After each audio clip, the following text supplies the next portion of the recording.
The Lost Signals present I see the gruel is ready. a celebration of international horror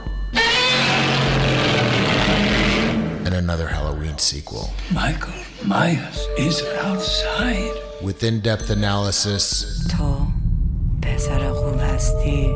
adult content, adult language, Oh my god. and spoilers.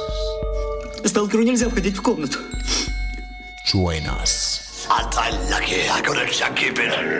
Privyet, and welcome back to another very special episode of MOTS-O-Ween. Tonight we're continuing on with our foreign language films, and we're doing a Soviet film from the 70s called Stalker. It is based on a book called Roadside Picnic. Yep. And I'm just going to turn it over to you guys after I introduce you. Let me finish. I am your host, Steve Ramosi, joined tonight by Ian Manzer. Hola. And Scott Thurlow. I want to bring you to a room to make you happy. And Ian, why don't you give us our funny logline? A priest, an academic, and an artist walk into a Russian bar and go on an adventure of a lifetime. Yep. God bless. That's pretty much All what right. happens. So that being said, why don't we talk about the plot? Ian, kick us off. A stalker, a professor, and a writer walk into a Russian bar. And, a stalker is a person who lives in this, it's a Russian Soviet area. It's not really It's defined where it nondescript, but happens. it's clearly that. Yeah, but they mentioned St. Petersburg and things, and they speak the language. So there's a mysterious force, maybe alien, that had crash landed in this region, and there's a room within there that gives you that basically a giant monkey's paw exists in that gives you your deepest desires, whether you know what they are or not. And overall, these people go on an adventure. The stalker is a local man who has a connection with the area, and he knows the circuitous route to make it to the room, because you can't go as the crow flies, because you might get killed by crows, or at least that Or one, some other kind of nondescript Whatever traps. dangerous shit exists there. Yeah, and they walk around the forest for a while, go into some tunnels. It's a very moody piece, Find a very themselves. artistic piece, and yes, they do find themselves. And it's a fantastic film that really is about philosophical exploration of identity and how people react in the face of an unknown force that promises them everything. And it's an exploration of God, and I think actually it's really a litmus test of your personality going into that, because you can see this as a very secular work, you can see this as a very religious work, you can view this as but it's really a character exploration in the best of ambiguous science fiction. Yeah, I mean, that's really well said. So it's a bit of a slow burn, perhaps more than usual.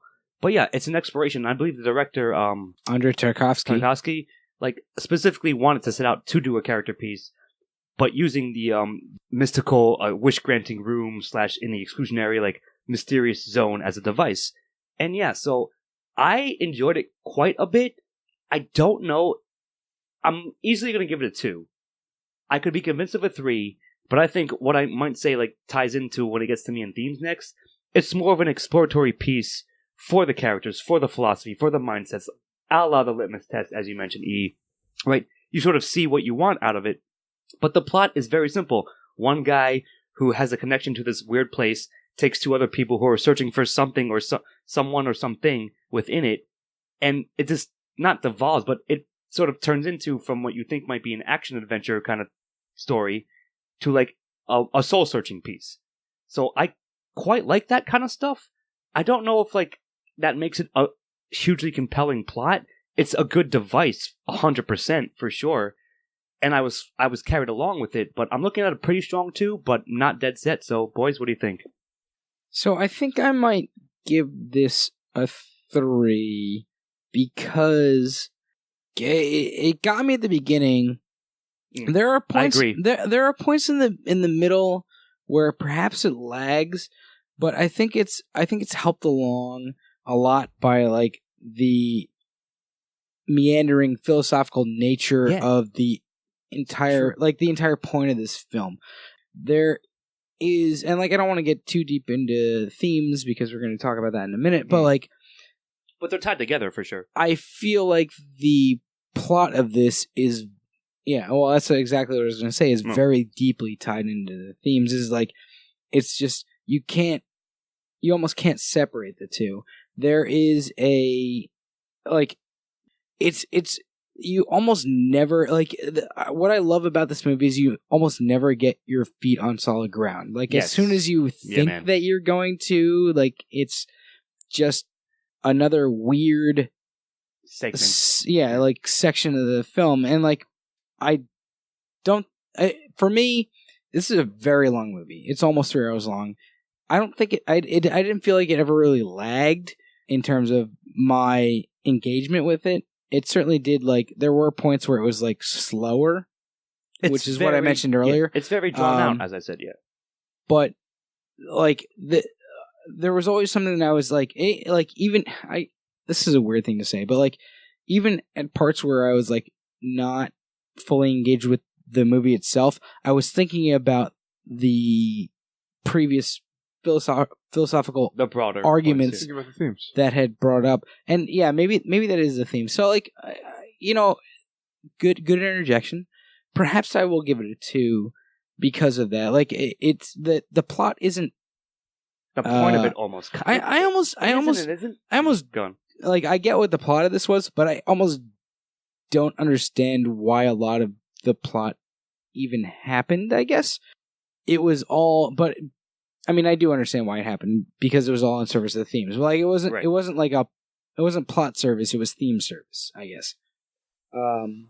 So I don't know. What are you thinking? So I'm going to get into, I guess, a little bit of spoiler territory. The plot is 3 guys start at point A, travel to point B, and then return to point A, and they turn back at point B and travel back to point A. It's partly the Cube without any of the traps. Yeah. I definitely got the Cube vibe from it for sure as well. And it's better and worse for it at the same time because it's a very tense movie because you only get glimpses because the Stalker is very knowledgeable and knows how to handle his business, and you get glimpses into what could befall them. Right. But you never actually see what could befall them. Yeah. And it's fascinating because you're kind of waiting for it to happen, and it doesn't. But by that point, you're invested in the characters and in the themes. And that's the thing, is the strength of this movie is not necessarily in the narrative of it, but in the world it's built and the characters how the characters interact with that world. So I think I'm going to give it a very strong 2, but narratively, that's not the point of the film. I mean, it's just I think, as one of you said, is a service to the greater things it wants to say. Exactly. I think that's well said. It sort of reinforces what I thought of it originally, and I think I'll stay with a very strong 2, but not a 3. Yeah, I'll agree with that. And that's going to bring us to themes, Scott. Yep. So, as you guys said, it's basically a vehicle. 3 differing personalities enter a strange, within their universe, it's a known thing. There's a place within this weird zone that grants you your deepest desire. Whether you think it's the desire you want or not, that's what happens. And along the way, sure, like you said, the plot wants you to think, oh, there's crazy traps, there's going to be some monsters or whatever in the woods, but it's mostly the characters, each of which represents sort of a mindset or an angle or a philosophical bent, if you will, conversing with themselves, arguing with themselves, trying to prove one thing to themselves or each other, or both at once. And I think it's, again, the director, Tarnowski, specifically set out to do that, to explore it. He's I want to have a character study. I want to have the device be the reason they're meeting. It's basically fucking Canterbury Tales, now that I think about it, in a sense, right? But I think he did a great job handling that.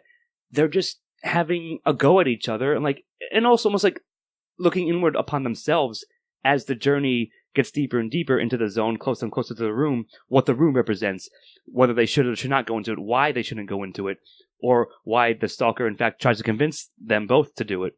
Right? We'll get into characters. One character has an ulterior motive that doesn't really come through, right? Or it sort of it gets slow rolled and or is subverted about 80% through the movie, 60%, something like that. But yeah, overall, I think because the director clearly was focused, he knew this was his vision. He wanted to make a movie to explore these kinds of things. It's very, very Russian. It's dense. Not dense, I guess, but it's very much rooted in just the old school philosophical way of thought when you just discuss things with each other. Oh, you're only here. You're the scientist. You don't believe in any, you can't possibly have any idea of what it's like to be spiritual. Right. The writer, I want inspiration, but do I really want that? I think it's, maybe this also ties in the dialogue, but I think it all congeals very, very well. Almost shitting on every, giving credence to and shitting on every character in this. Exactly. But I think it's really fascinating that everyone declines to go into the room at the end of the movie. I think that plays into the main theme of this, of may you get what you wish for or not. Yeah, are you ready to understand what the consequences of your actions actually are? And I think that it's really fascinating that this film doesn't do what most stories would do, right? I don't know about how. I mean, I've read a couple Russian stories, right? But I would guess I have a better finger on the pulse of how American or English speaking stories work in Russian. I've read a bit of Russian literature, and this is very in the same vein, philosophical sense. Yes, but it's almost like the idea of you are not going to get what you want, at the end of this, or what you think you want isn't what you really want. Yeah, and it's this nice subversion of everybody's expectations of what this trip was going to be. And I kind of enjoyed that. If this was they made this movie. I mean, look at fucking Indiana Jones and Last Crusade. They made this fucking movie. You got the girl. Somebody fucking died because of it, and then somebody did it the right way. That's the American. That's the English version of this movie. The English version of this movie is Sphere. Sphere. But it's very similar to this kind of alien artifact that plays with you psychologically, and then you find out what it does, right? And this one, it's more of the end goal is not the MacGuffin of the room. The end goal is them finding themselves along the way. Yeah, exactly. Right. Exactly. I think it's the interesting thing is there's two different ways to approach this story. One is we find out what this thing actually is that we've been searching for all along, and the other is what we've been trying to find all along is not actually as important as the journey. Yes. And I think that good point. And I think that is a very interesting thing. I haven't watched enough. I've watched and read a little bit of Russian literature and film, but not nearly enough to know if that's a prevalent the thing. norm, or if this is just an outlier movie. I almost feel like this is probably in the same way. I feel like this is a Kubrick movie to us. Motherfucker. Yes. I feel like this is the movie that subverts all the norms and subverts what we really think is going to happen because it's made by a generational talent, in terms of filmmaking. Yeah. And so I don't want to say that this is how Russian stories are. Actually killed him. Oh yeah, this so that is a funny story. An interesting fact. I think it's hilarious. No, I'm just kidding. Apparently the director and a bunch of people that worked on this film died of cancer because they filmed this in horrible locations. abandoned chemical factories. OSHA and shit. would not be happy. Yeah, no. This would never happen. If they only had OSHA in Soviet Russia, it would be fine. But no, go on. But no, I like the themes of this film. I think that it has a lot to do with personal discovery, and which is a little bit surprising in a film that came out of Soviet Russia towards the end of the Cold War. It doesn't have much to do with the collective. It has a lot more to do with the Individual, personal. yeah. And all right, go ahead. No, please finish up because I have a No, that's basically that was. I wanted to toss This is not my idea. I actually read up on this one. Not the first one I want to talk about. But when they're in the Soviet Union in their town, it's a sepia color. Mhm. Yep. And Noticed that for sure. they actually have to break through the blockade to find this dream of happiness that may not actually exist. By the way, I was turn back to the Soviet Union. So there is that interesting aspect of them trying to flee and not finding happiness, and even the promise of happiness outside of that. When it's a very verdant color once they leave, Right. But It's all lush. but for all the hell they have to traverse, and any good goal in a narrative requires a painful path that they have to Transition. take. It's almost Even- a Hero 1,000 Faces kind of Exactly. thing. But there's interesting thing when you're looking at each of the individuals here. You have a peasant that is a religious man, even though religion, the Soviet Union frowned upon religion. You have an artist who's more individualistic, more concerned about his sake, and you have a academic, a professor who is a humanitarian. He's doing this for humanitarian reasons, but because he doesn't trust humanity. And all these characters are very related. So you have the classist angles there, especially at the end when he's talking about how these two elitists come here not knowing. And he's putting that, even though he's a religious man, his religion is being a stalker, and exactly. the room is his idol there. They even say it's a vocation for him, Yes. I believe. Yeah. But it's more than that to him. It's a system of belief. It's a purpose for him. So it's a discussion of each of their purposes. There's so many layers to each of these characters that you can take any angle you want to look at them and find a statement being made about them. And the point also, I believe it's the director who said this, was that if you go into this film searching for meaning, you're going to be very disappointed because this is not the purpose of it, is to find meaning.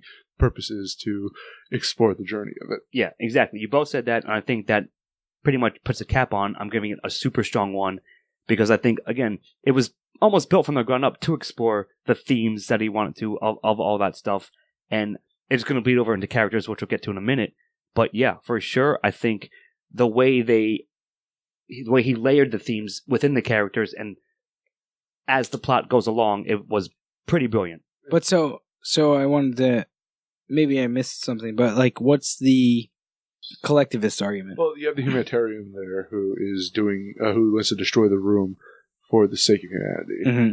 But you also have the argument over like the freedom that the West promised by breaking out, and them rejecting it to go back to their previous lives because it's not the maybe it's not necessarily a collectivist argument, but it's a argument for I guess because he returns home to his family, and it's where he finds kind of happiness there. I think there's a couple of interesting things up for debate over whether the stalker ever actually entered the room, and that's why his daughter exists at all, Right? or if the daughter was born and he like wished her to like something like be a miracle or something like that. I think as you pointed out, precast, and that's why she's psychic. Although that's only revealed at the end. There's a lot of like I couldn't even like place exactly what that psychic power was, what they were trying to say with that. Like clearly there's a message there, right? Like, or it's this. So I'm somewhat familiar with the Russian tradition of literature and themes and so forth. Like, right? So you guys mentioned it. It could be that it's a dense parable, but for what? But that's the whole point, right? It's not giving you any answers. What's the point of his daughter being psychic, like crippled, but also having telekinesis? She's a miracle, maybe. Like, it's open for interpretation, right? But it fosters thought and conversation. So that's my major point of giving it a 1. I really can't answer like that exact thing, Steve. Seems like a strange non sequitur to make her It seems like psychic, that, right? But yes, I mean, I don't disagree with that either. But I'm saying like it still somehow works. Like it makes sense within the world they set up, and it's not giving you an answer. Like it's up to you to decide.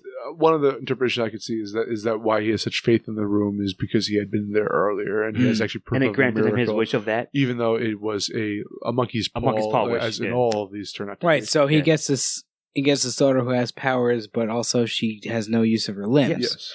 Right. Like. And that is enough to give faith to someone over maybe the kind of the scary thing about faith, that you'll have faith in both miracles and tragedies. Yeah. Or a miracle isn't. isn't what you think But it's that's the going thing to is, be. I think that you can write a well done paper on this movie. Yeah. Have someone who write a different paper with a completely different points, and Still you're be both valid. valid. Yeah. Yeah. I agree. And for all of that, I'm giving it a super strong 1 on themes. 100%. I'm gonna give Like big Themes a time. 1. Yeah. And like this is a movie that I'm so like regardless of whether or not 100% clear on what the themes are supposed to mean, it's a movie that I'm gonna be thinking about for a while. I think and, that's like the whole point. as opposed to a lot of other movies that we've watched recently, like perhaps which I liked, but I will forget within the next year or so. Like I'm gonna think about this movie for a long time. Yeah. I think that's a But strength of It it. has no illusions that it's ever trying to provide any answers. Mhm. Right. It's just asking, Exactly, my friend. It's showing how people will react. Different people will react to a situation, whether you want to view it religiously, secularly, whether you want to see it like people. Oh, you have in a sense proof of God.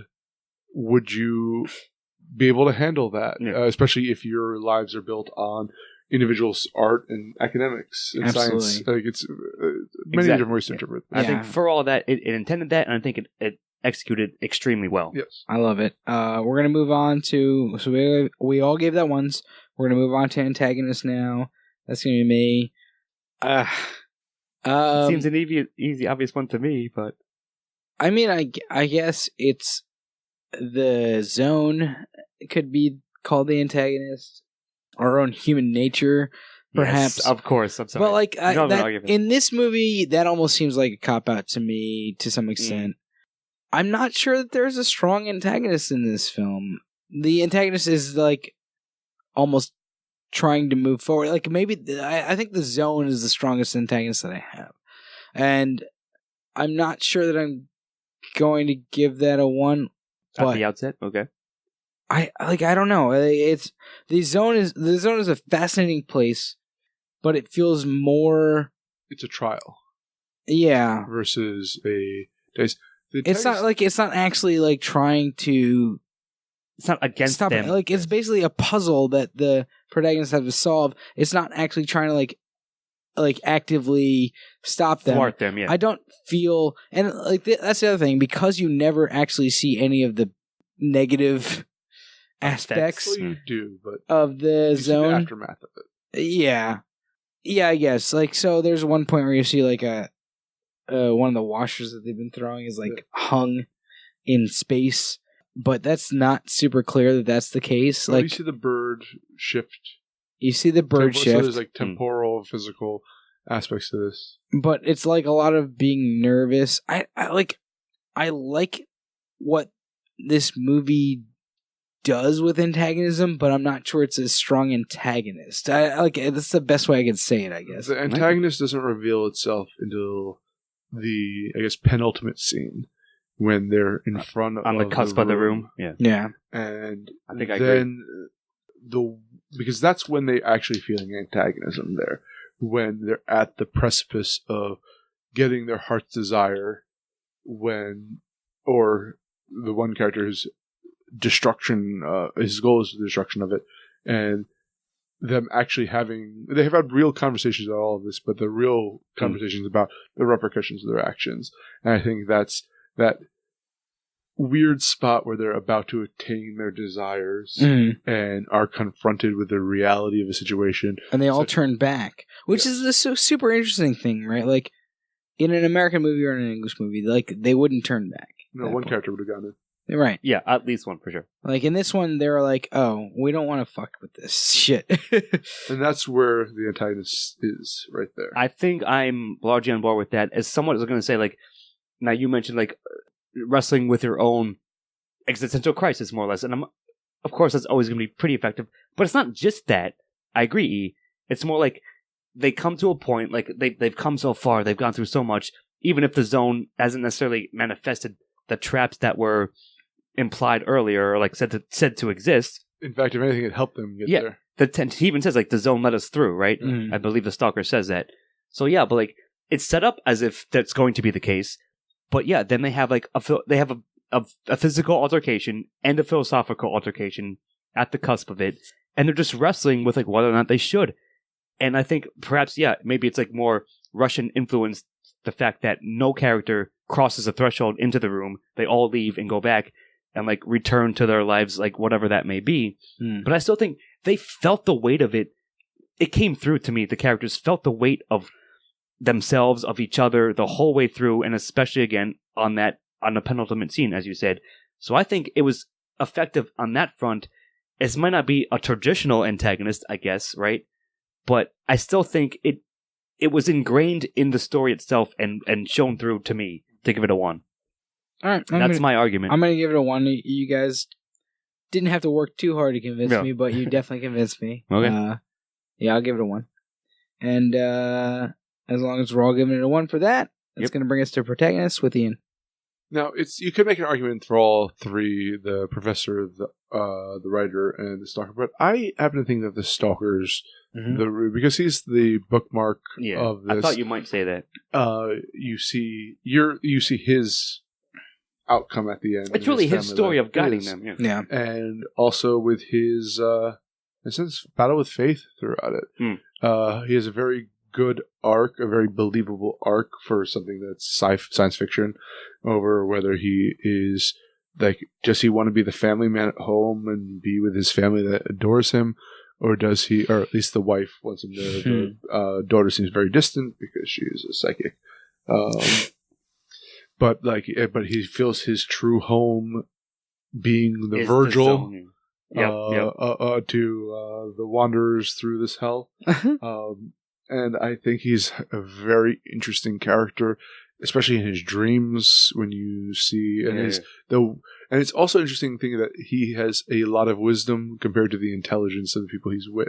Yeah. And it's a real display of the difference between wisdom and intelligence. Yeah, I mean, like they need him. Like he's the guide. He knows the area, and like there's a moment where early on when they finally cross over into the zone, and he's like, "Stay right here. I'll be back in a second," and just like lays down and like he's like, "I'm finally home." Like he feels the call of it essentially. And I was almost going to make initially the argument that all three of them, but I think as you talked out and as I thought about it, I think you are right. Or at least I agree that the Stalker himself is the main character. He is the Virgil-ist figure guiding these other two characters along, and they're having philosophical debates. But it starts and ends with him, as you said. It's his journey, his sort of both physical endeavor into the zone and back, and his mental journey as well, struggling with his faith, as you said, E.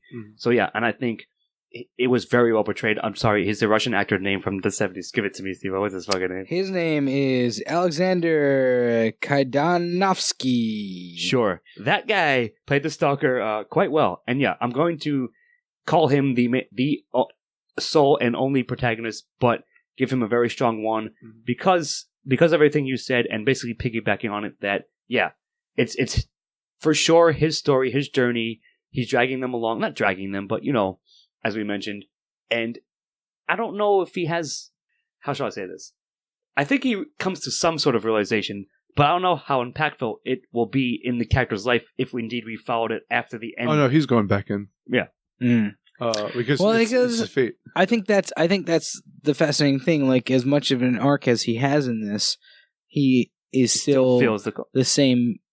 He's a different person at the end of this movie than he was at the beginning, but he's still the same person. Yeah, exactly. And like, I think that's the genius of this movie is, yeah, man, good call. You see everything that he goes through, and you see all the changes that happen to him, all the ways that his thought processes like kind of evolve, but he is still who he is at the beginning of the movie, at the end of the movie, and like I completely agree with you guys. I love this character. I'm going to give him a strong 1. The most passion you see out of him is defending the room. At the end, where he's like, "This is what I have," and it's heartbreaking. Like, in a this lot is of ways. basically, like you said, Yeah. my religion. Like, this is Yeah. what I... You can't take this away from Yeah. me. Oh, Absolutely. it's such a powerful. So Yeah, for so sure. good. For So all good. that, I'm giving him a very strong 1. One's all around, I think. And then we're going to go to supporting Scott. With me, right? So, as we just said, so it's the writer and the professor and Marianne and and Gilligan too. But no, like I very much enjoyed how they initially like introduced them. The movie, like you meet one and then the other, and like you sort of like again as the action goes along, you sort of onion peel the layers beneath these characters, right? Like they seem sort of one-sided, like one-dimensional at first, but as they trudge through, like as they are going through a harrowing experience, at least from the character point of view, you start seeing more and more layers to them. They reveal more about themselves, right? They interact with each other. And as you mentioned, of course, like one represents sort of the secular angle to it, right? And the other one, and their motivations at first, again, what they at face value, what they say, you're like, okay, I'll accept that. But of course, there's more to it than that, and it all crosses over again, tying back to themes, tying back to like the ideas and the ideologies presented. I think they're fully formed characters unto themselves. Now, are they as... Did the movie follow it through as much as the Stalker? No, I don't think so. But still, like, they were fucking believable as hell. And I think they also, like, it's like they came through, learned something about themselves, but is it enough? Is it going to change much? I don't know. Right? The movie leaves that, as an open question as well. But nevertheless, I think they were very strong characters and had full dimensions unto themselves. Yeah. Because it's implied that there's been many pilgrims out to the room. Right. I wonder how many people actually crossed over. I think it seems to say that like he has been there for People who more have, than yeah. one Yes. person, like a couple. Because we only have direct evidence of the porcupine. Or We don't even have that. we don't Yeah. Porcupine have it. is his Former mentor, yeah. But so like I love the idea of these two pilgrims going out there, the writer and the professor, and their differing ideals. The professor has this like idea of fucking destroying the room because... But you don't know that at first. Like it's Right. a point, like, oh, I'm going to study it. Well, I'm a you- scientist, of course. You Right? eventually find out, like towards the Right. end when he busts out a I'm just saying. Sorry, Steve. It's a big fucking reveal. bomb. It's a big reveal that yeah. that was his whole plan. But it's really fascinating. I think that both of them, and you're right. Like they both have these like in almost the same way as the Stalker. They both have these pretty intense arcs that almost like in like, and I know I keep comparing them, but like in Western, in like an American movie or something, like you would at the end of this be like, oh, this is how this person changed. But like at the end of this movie, you're like, I don't know. But if did they? I don't know Yeah. if they Exactly. changed their mind about how things happen, but clearly things have happened to them. You know, Yes. like they have been through something. They've gone through a whole character arc. Yeah, they've gone through. An I just ordeal, don't a know if trial. they're at a different place now than they were at the beginning. And you know, it seems to be that at least the professor is, honestly. So like the professor went into this preparing to destroy the room and decided that he wasn't going to do that. So clearly he's in a somewhat At least, different place. Yeah, exactly. True. And like everybody's in a different mindset, like a different mental Space. Yeah. space, but I'm not sure that they have changed their minds about like what the zone is or what the room is, Or even their personal ideologies. at when large. they get out. But like I think that's part of the fascinating thing about this is like, and something that's going to make me think about it for a long time is like these characters are very like complex, and like they are going to have things change within them that don't change the larger scope of things, right? Yeah. scope of what Yeah. of how they view things, right? Like you're not, and like I think that's the way that on a broader scale people operate for the most part. Is like, by you know, and like large, yeah. all this crazy shit can happen to you, and like it'll change how you view the way that you view the world, but it's maybe not going to change the broader scope of how you view the world. It's a drop in the like, bucket, sort of. Yeah, exactly. And I think that's a fascinating thing about this film. So I'm going to give the supporting characters a very strong one. I also want to give a shout out to, in a short role, Jana. Oh yes, good call. The Stalker's wife, and She had a very good part, and if brief. and even a smaller role to his daughter. who turns out to be psychic, and I don't think she says a word in the movie. She does right? not. But it's off the table. yeah, she pushes a glass on the She table. with Jean her mind. Grey's some shit. And his wife has a monologue towards the end, and I think they both do a good job, but they're not nearly as important to the film, I guess, as like the rest of the At characters. large, but sure. Well, actually, the wife is important to the Stalker's arc because you need to see what he has at home and That's fair why point, yeah. she's with a character like him.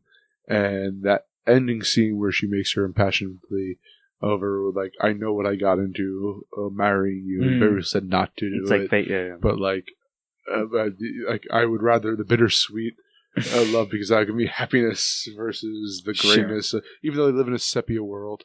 But I Yeah. feel like it's all like her entire But it's all towards personality is based Stalker. on him, Yeah. right? Like it's Oh, she yeah. doesn't have her own No, that's true. thing, right? She Like, kind of does, but it's mostly like It's for his Symbiosis, thematic. yeah. and- she's like Exactly. she's like the strongest woman she could possibly be while not having her own personality, I guess. Certainly. Like she does come off as like, I have this to say and I'm going to say it, but also it's all Also, based you're on past him. that in bed.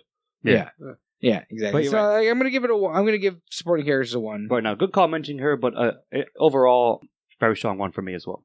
All right. So let's talk about dialogue. I'm going to go on to that. Dude, son. I really enjoyed the dialogue in this movie. It was a very like especially while they're in the zone, like very philosophically based.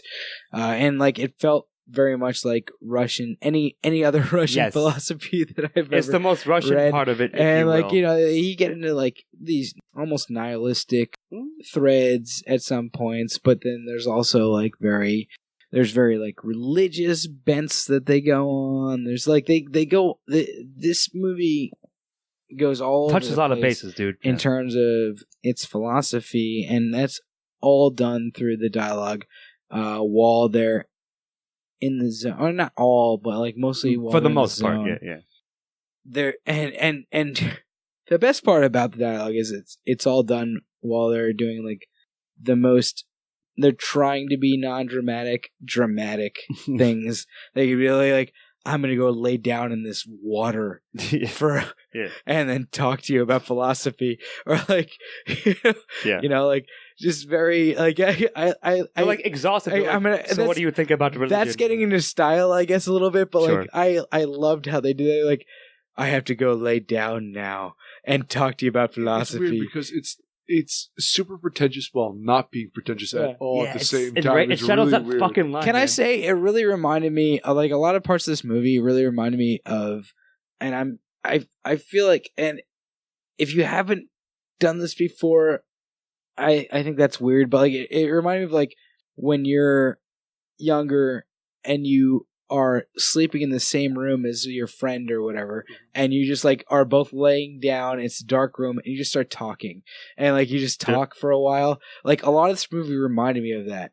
Like you just get into like, I mean, it's usually when I was a kid, it usually wasn't philosophical by any means, but like it reminded me of like Sure. that type of thing where it's like you just are like at camp or something, and everybody's like about to go to sleep, and you just like get into a conversation with somebody like nearby. Like it put out those vibes so hard in terms of the dialogue, and like I really enjoyed it for that a lot of times. I just want one point is the writer. I feel because of his nature as an artist, gives some of the most eloquent of the speeches. And there's one speech he gives about an hour in, which they're like basically the part where they're lying down in the pond. Yeah. Where like it's such a amazing speech he gives there. But I was very impressed throughout by the dialogue and the philosophical nature of it and the music nature of it.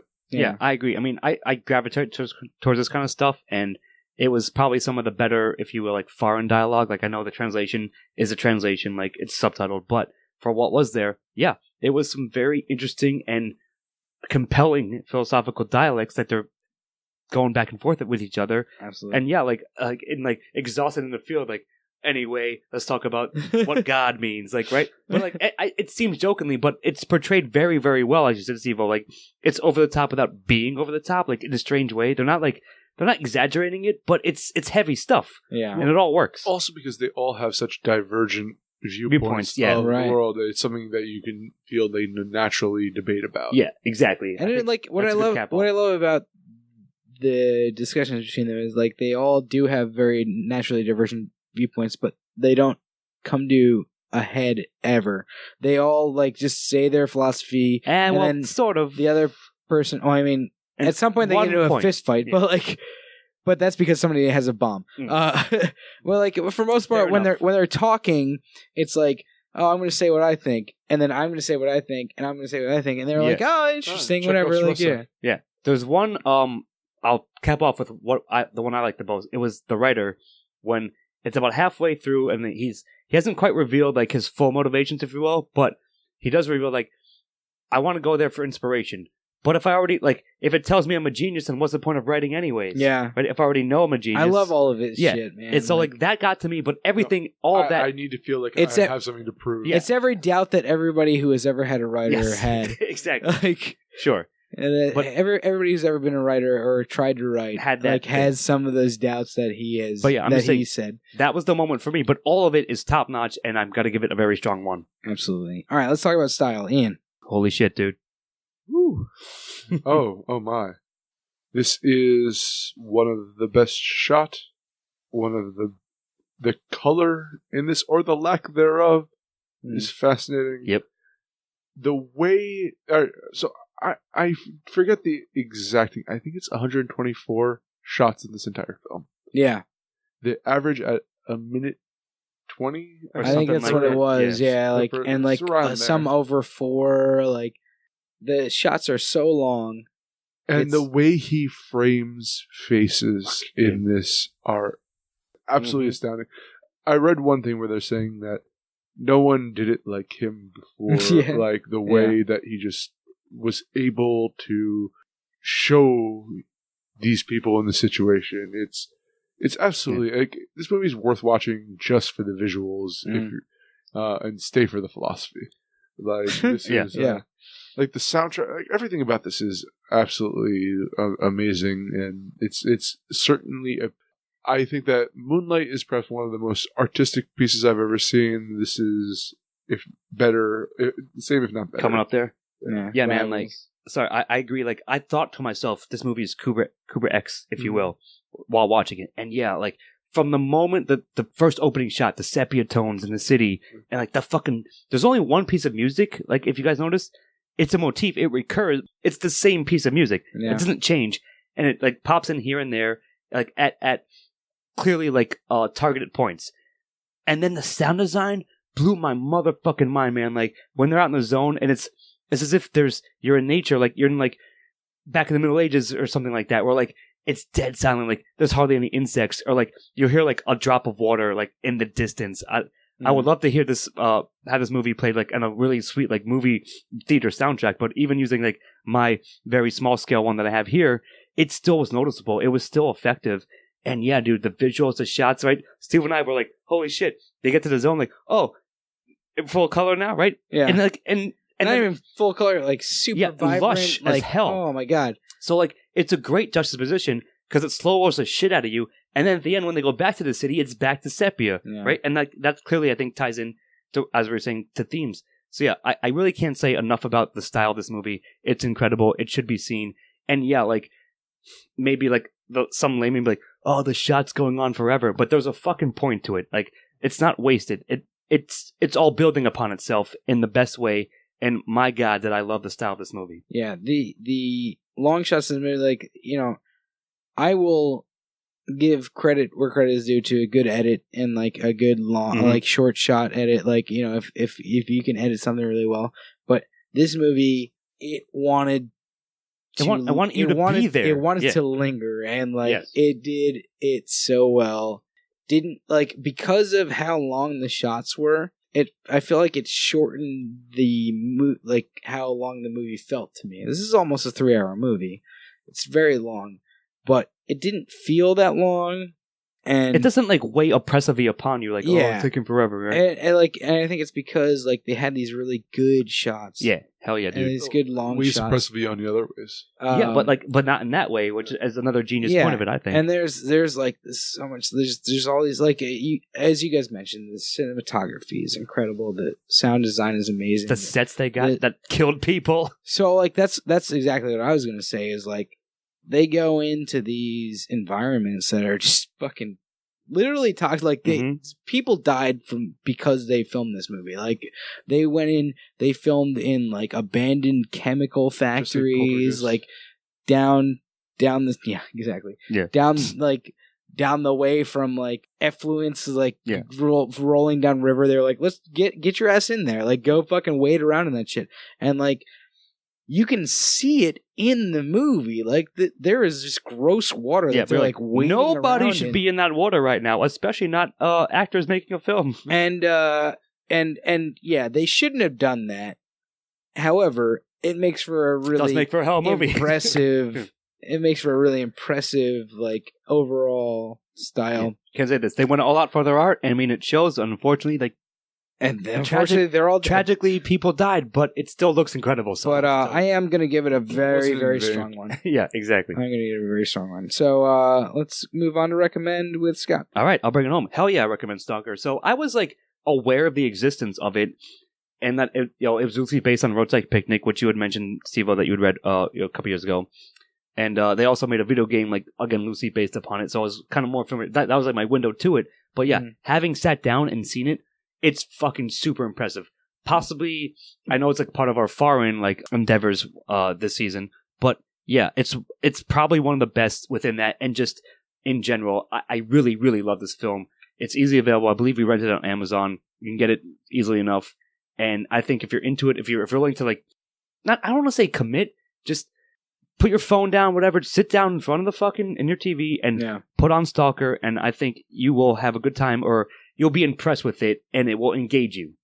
It's also inspired by The Idiot, I think. Yeah. We mentioned earlier. I think, it has definitely flavors of that, for sure. Well, you were saying Tarkovsky, the director, was reading The Idiot while he was... Either filming or writing it. Right. Like writing the It was in his mind while he was making it, yeah. You know, getting this going. Yeah. I know he wanted to make a film version of The Idiot. Yeah. But never got to it. But this is, I guess, as close as we're going to get to it. Yeah. But the problem is there are a large segment of people who wouldn't enjoy this. Right, they'll be bored by it. I get that. But I think if you're going to be the type of person who's going to watch this multiple times, because I want to watch this again. I also agree to that. Pick it apart now that I know where it went, and to really do a deep dive character study into these things. And I feel like I'm doing a disservice by talking about it upon only one view. And that's I haven't said that in a very long time. And that's some high-ass praise, dude, yeah, for sure. So by just saying that, I have to give it a recommendation because I'm recommending it to myself. Yeah, I completely agree with both of you guys. I give this a very high recommendation. I think that it is something that needs to be seen just in terms of, like, you look at the oeuvre of all fucking film, you know, and, like, this is a movie that is up there in terms of, like, achievement in film. Yep. And that's it. Like that's it. Like, I don't know what else to say. Go fucking watch the movie because it's really impressive. And if you appreciate anything about film, you'll appreciate this film. So check it out, and that's that. Anybody got anything else to say? No, man. Give us the breakdown, would you kindly? We all gave this 9s. All right. Yep. So it's gonna be an aggregate score of a 9. For the same reasons. Yep. We all gave it 1 point off on plot, which plot wasn't really the most important part. Right. It wasn't the point of it, and it was fine. I think we all thought that style was pretty much the most impressive part, and/or themes. Dialogue was also really well done in this movie. Yeah. But yeah, so it's going to be a 9 overall, and I think that's damn well earned. Yeah, so I think we're going to close off there. Thanks for joining us. I have been your host, Steve Ramosi, joined tonight by Jonathan Ian Mazur. Stalker, but a different type than Steve Ramosi. Jesus. All right. And Scott Thurlow. And I'm going to wait through some effervescence myself. Come out clean. Yep. I'll see you next time. Have a good night. Editing and engineering by Scott Thurlow. Music by Christopher Morgan. Check us out on YouTube and iTunes for the shows, and on Facebook and Twitter for updates.